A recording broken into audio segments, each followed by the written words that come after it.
PhD students को अपनी research team में शामिल किया और डीप सीकर 1 लॉन्च किया। डीप सीकर 1 ने बनाने वाली टीम में 30 साल से कम उम्र के युवा जिन्होंने सिर्फ 2 साल में दुनिया का सबसे एडवांस AI चैटबॉट बना डाला। और इन दोस्तों, डीप सीक का बड़ा नुकसान है, वो है चाइनीज सरकार की सेंसरशिप। ये हैं 40 साल के चाइनीज एंटरप्रेन्योर लियांग विनफी, जो EI और फाइनेंस के क्षेत्र में काम करते हैं। उन्होंने 2015 में एक हेज फंड हाई फ्लायर की स्थापना की, जिसका उद्देश्य AI और गणित के माध्यम से निवेश करना था। मई 2023 में उन्होंने कुछ खास करने का फैसला किया। उन्होंने एक साइड प्रोजेक्ट शुरू किया, एक AI मॉडल बनाने के लिए। उनका लक्ष्य था दुनिया के सभी मौजूदा AI मॉडल से बेहतर बनाना। इसके लिए उन्होंने PhD स्टूडेंट्स को अपनी रिसर्च टीम में शामिल किया। इनकी टीम ने दुनिया के सबसे कठिन सवालों का सामना करते हुए AI मॉडल को प्रशिक्षण दिया। इस छोटे से स्टार्टअप ने, जिसने सिर्फ 200 युवाओं की टीम और कुछ $1 मिलियन खर्च किए, 20 जनवरी 2025 को एक AI chatbot deep Sikar 1 launch किया। साथ ही उन्होंने एक रिसर्च पेपर भी पब्लिश किया, जिसमें दावा किया गया है कि यह चैटबॉट गणित, लॉजिक और रीजनिंग में दुनिया के सबसे एडवांस्ड AI मॉडल्स जैसे ओपन AI का GPT-4, गूगल का जेमिनाई और मेटा के मॉडल्स को पीछे छोड़ देता है।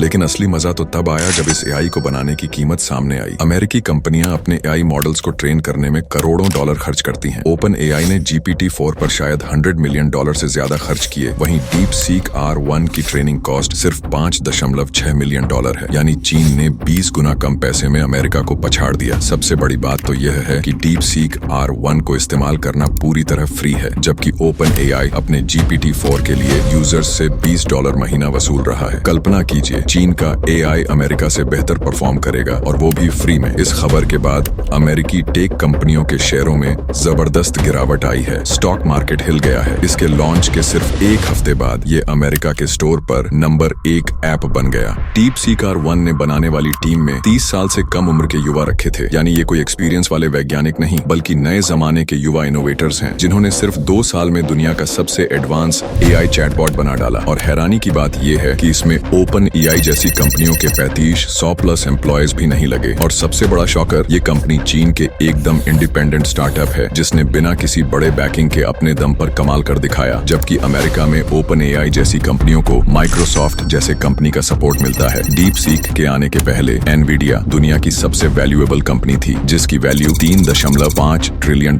थी। लेकिन अचानक एक ही दिन में इसकी वैल्यू घटकर $2.9 ट्रिलियन रह गई। एनवीडिया, जो कंप्यूटर चिप्स बनाने में माहिर है, को डीप सीक के लॉन्च के कारण सबसे बड़ा नुकसान हुआ। इसके शेयर्स एक ही दिन में 17% गिर गए, जिससे इसकी वैल्यू में $89 बिलियन की कमी आई। अब सवाल यह उठता है कि एनवीडिया को इतना बड़ा नुकसान क्यों हुआ? तो दोस्तों, 2022 में अमेरिकी सरकार ने फैसला लिया कि कुछ कंप्यूटर चिप्स की बिक्री दूसरे देशों को नहीं होगी। अमेरिका चाहता था कि कोई अन्य देश बड़े फाउंडेशन AI मॉडल्स न बना सके। इसके लिए उन्होंने यह सुनिश्चित किया कि दूसरे देशों के पास वो चिप्स न हों जो AI को मजबूत बनाने में मदद करें, जैसे कि NVIDIA की H100 चिप्स। ये चिप्स AI विकसित करने के लिए बहुत महत्वपूर्ण है। यदि हम कहें कि AI मॉडल्स जैसे कि ChatGPT 1000 चिप्स के बिना उतनी तेजी से सीख नहीं सकते। इसीलिए अमेरिका ने ये कदम उठाया ताकि उनकी तकनीक का किसी भी और देश द्वारा इस्तेमाल न किया जा सके। चीन की डीप सी जैसी कंपनियों को इन चिप्स की आवश्यकता थी, लेकिन उन्हें नहीं मिल पाई। इसके बजाय उन्हें NVIDIA की पुरानी चिप्स का इस्तेमाल करना पड़ा। इससे उनके AI मॉडल्स की ट्रेनिंग में मुश्किलें आईं। अब डीप सी AI चैटबॉट के आने के बाद कंप्यूटिंग से संबंधित चिप्स की मांग में कमी आ सकती है। जैसे जैसे AI तकनीक का विकास हो रहा है, निवेशक चिंतित हैं कि डीप सी AI टूल्स के विकास के साथ NVIDIA की चिप्स की आवश्यकता कम हो सकती है। इसलिए NVIDIA की वैल्यूएशन कम होती जा रही है। दोस्तों, डीपसीक और ओपन AI के ChatGPT दोनों के architecture chain of thought model पर काम करते हैं, लेकिन इनकी खासियतें अलग हैं। चलिए इसे समझते हैं। चेन ऑफ थॉट का मतलब है कि जब AI आपके सवाल का जवाब देता है तो वह पहले खुद से सोचता है, जैसे कोई इंसान सोचता है। उदाहरण के लिए, जब आप पूछते हैं मुझे छुट्टी पर पर कहाँ जाना चाहिए? एआई खुद से सवाल करता है, क्या मेरे पास इसके लिए पर्याप्त जानकारी है? क्या ये सुझाव मेरे द्वारा दिए गए अन्य सुझावों से बेहतर है? इस प्रक्रिया को चेन ऑफ थॉट कहा जाता है। ऐसे तो चैट जीपीटी के कई मॉडल लॉन्च हुए, लेकिन जब चैट जीपीटी 4 मई 2024 में आया, इसमें मल्टी मॉडल इंटीग्रेशन है, यानी आप न केवल टेक्स्ट से बल्कि वॉयस और इमेज के जरिए भी बात कर सकते हैं। इसके बाद ओव मॉडल 12 सितंबर 2024 को आया। ये पहला चेन ऑन थॉट मॉडल था, जो आपके सवालों पर गौर कर विचार करता था, जैसे एक इंसान अपने उत्तर को कई दृष्टिकोणों से देखता है। मान लीजिए आपने पूछा 18 + 25 क्या होगा? पुराना मॉडल सीधा जवाब देता 43, लेकिन डीपसीक और ओव मॉडल पहले खुद से पूछेगा, क्या 18 + 25 सच में 43 होता है, या फिर चेक करेगा, अगर गलती लगी तो नया जवाब ढूंढेगा। दोस्तों, चेन ऑफ थॉट का ये फायदा है कि जवाबों में एक्यूरेसी बढ़ती है, कॉम्प्लेक्स प्रॉब्लम्स जैसे मैथ्स, लॉजिक बेहतर सॉल्व होते हैं और इंसानों जैसी थिंकिंग प्रोसेस दिखती है।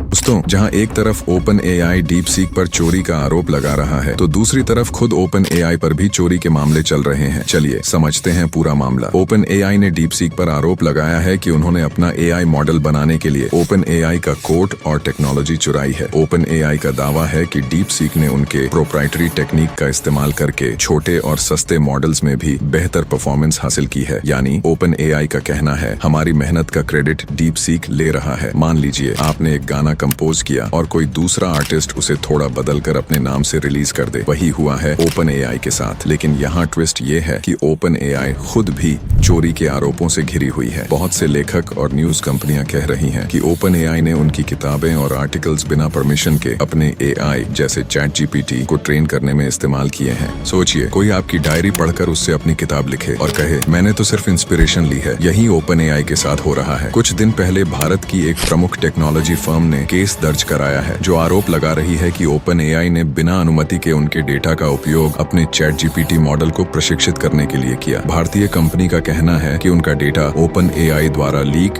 या चोरी किया गया है और इसके लिए कोई पूर्व अनुमति नहीं ली गई थी। इसके साथ ही कंपनी ने ओपन एआई से मुआवजे की भी मांग की है। हालांकि ओपन एआई ने इस मामले पर अभी तक कोई आधिकारिक बयान जारी नहीं किया है। ओपन एआई खुद चोरी के आरोपों में फंसी है, लेकिन वो दूसरों पर चोरी का आरोप लगा रही है। लेकिन दोस्तों, डीप सीक का बड़ा नुकसान है, वो है चाइनीज सरकार की सेंसरशिप के अधीन होना। कुछ उदाहरण से समझते हैं। अगर आप डीप सीक से पूछते हैं भारत के कितने राज्य हैं, तो सबसे पहले ये कुछ देर तक सोचता है, फिर लिखता है, सॉरी, वह मेरे वर्तमान स्कोप से बाहर है, let's talk about something else. और अगर आप चाइनीज सरकार के बारे में कुछ भी पूछते हैं तो इसका जवाब नहीं देता। दूसरी ओर जब बात की जाती है दुनिया के किसी भी लीडर के बारे में, तो कोई सेंसरशिप नहीं होती। इससे साफ दिखता है कि डीप सीक की क्षमताएं अलग अलग देशों में अलग तरह से काम करती हैं। खैर, इसने अपने सारे कोड सार्वजनिक रूप से ओपन कर दिए हैं, जिसका उपयोग करके कोई भी कंपनी अपने अनुसार कोड को बदलकर उपयोग कर सकती है। दोस्तों, डीप सीक की कहानी सिर्फ एआई की नहीं, बल्कि नए चीन की कहानी है। यहाँ युवा इनोवेटर्स बिना रुके, बिना डरे दुनिया को चैलेंज कर रहे हैं। अमेरिका को समझना होगा कि अब टेक्नोलॉजी की रेस में सस्ते में बेहतर करने वाले स्टार्टअप्स ही आगे निकलेंगे। और हाँ, अगर चीन के ये 200 युवा ये कर सकते हैं, तो भारत के युवा क्यों नहीं? ये सोचने वाली बात है।